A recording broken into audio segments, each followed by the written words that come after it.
long run, ni Manny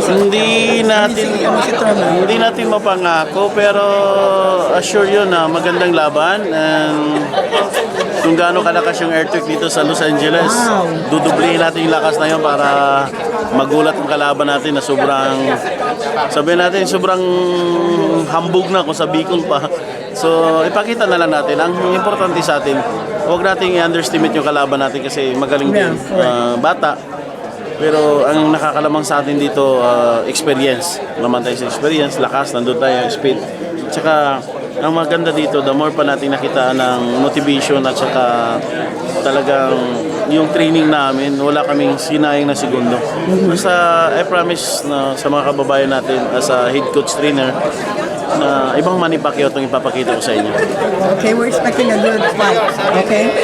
Second round daw, pababaksakin daw si Manny Pacquiao. Ano masasabi niyo doon?